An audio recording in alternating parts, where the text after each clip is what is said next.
Credibility is clearly not so important as color, pageantry, pace, and spasms of sadistic display.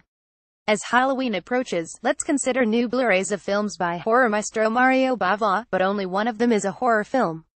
Eric the Conqueror 1961 is a giddy Italianized reimagining of Richard Fleischer's 1958 hit The Vikings, in which Kirk Douglas and Tony Curtis play half-brothers who battle over a kidnapped Princess Janet Leigh. In Bava's version, two full Viking princes, equally blonde and brawny, grow up on opposing sides after a bloody battle routs the Vikings from Scotland. Presumed dead by the Vikings, lost scion Eric George Artisan has been adopted by Scotland's historically fictitious Queen Alice, the supremely regal Françoise Christophe. 20 years after the opening carnage, Eric's ship is sunk by Viking invaders under the command of his brother Aaron Cameron Mitchell, and Eric miraculously survives to be washed ashore in the land of the Vikings. It's a good thing they all speak Italian. The miracles don't end there, for he is discovered by Rama, a beautiful Vestal virgin consecrated to the gods, a Roman idea transplanted with wholesale absurdity into Vikingdom, and why she's got a Hindu name is anybody's guess.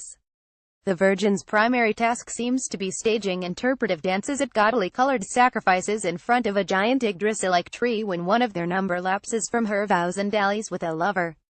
To judge by this plot, that happens a lot.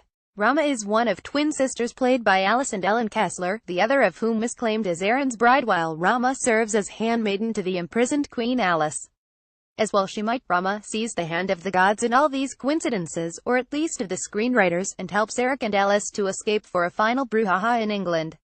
The viewer understands that at some point the brothers must finally get around to recognizing each other by the snake tattoos on their pecs, and we wait for this long-lost reunion with as much anticipation as in any Bollywood picture, which are also full of mythically resonant separated siblings. Credibility is clearly not so important as color, pageantry, pace, and spasms of sadistic display, like the mother and babe pierced by a spear in the grim opening battle, or the twin virgin threatened by a contraption with an hourglass and a tarantula. Bava splashes his typical swaths of luscious color across the widescreen while quietly using his skills with glass mats and forced perspective to create production values out of thin air that most viewers won't realize are pure visual trickery. Sometimes it's all just a big fight, but certain images and characters have a mythic resonance that seems to come naturally to this filmmaker. Bava historian Tim Lucas provides one of his reliably informative and friendly commentaries that calls attention to effects shots, connects images and themes with other Italian films, and provides background on the actors and other artists. Full disclosure: Lucas is a former editor of mine at Video Watchdog, but that just means I know whereof I speak. In an email to me, he speculated that this film's occasionally blurred edges, in a print struck from the camera in negative, are probably the result of being shot in a curved scope format combined with the shrinkage that occurs over time.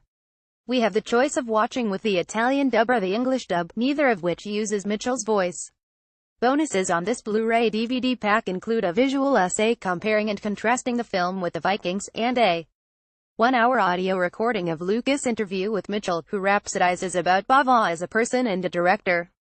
Mitchell worked with him more than once, including yet another Viking picture, Knives of the Avenger 1966. There's much less to say about the spaghetti western Roy Colt and Winchester Jack 1970, though Lucas says it so well that viewers may wish to consider going directly to his commentary to save 90 minutes out of their lives, for only genre completists or Bava-odorists will be drawn to this admittedly minor project. That said, it focuses on three very attractive actors and maintains a bumpy lightheartedness and sexiness that aren't so common to this genre. According to Lucas, Bava accepted this assignment at the last minute, threw out the script, and announced that they were going to make it up as a spoof as they went along. Lucas points out foreshadowings of Sergio Leone's Duck You Sucker 1971, aka A Fistful of Dynamite, and I wish to observe what seemed to me stronger links to George Roy Hill and William Goldman's 1969 hit Butch Cassidy and the Sundance Kid, with which Bava must have been familiar. There's the easygoing vibe of a virtual romance between two hunky male outlaws who seem to share a woman, there's the use of dynamite, there's a brothel scene, and there's a score of decidedly anachronistic pop motifs. Even the title would seem to echo the earlier film. Roy Brett Halsey and Jack Charles Southwood can't keep their hands off each other, so they habitually express their feelings with fistfights that invariably leave Jack lying exhausted on the ground, twitching and licking his lips. I'm not making this up.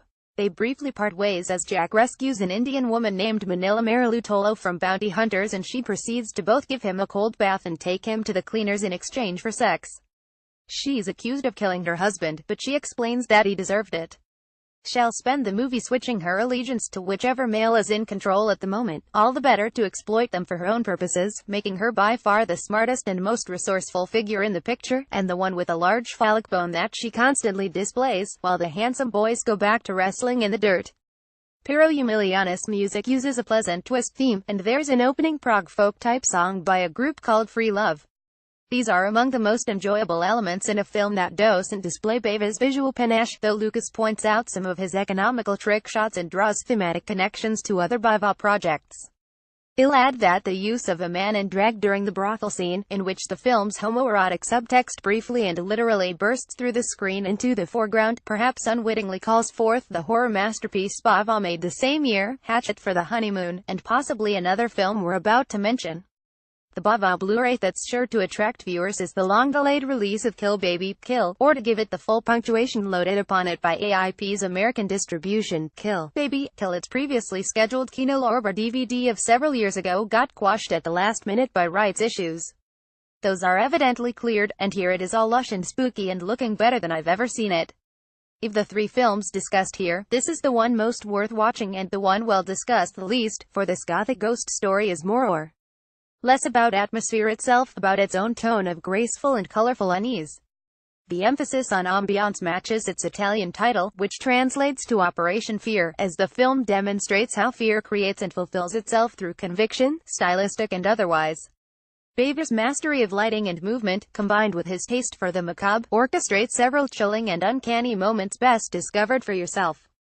The deceptively simple story involves a civilized Dr. Giacomo Rossi Stewart scoffing at superstitious Carpathian villagers who believe they're being terrorized by the malevolent ghost of a little girl.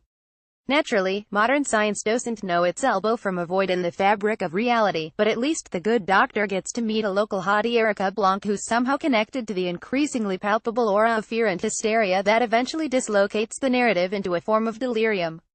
That stereotypically innocent-looking, ball-bouncing, giggling little blonde girl has resonated through the history of horror, most immediately in Federico Fellini's Toby Dammit segment of Spirits of the Dead 1968, and more recently in the endless series of Japanese spirit girls with long black hair.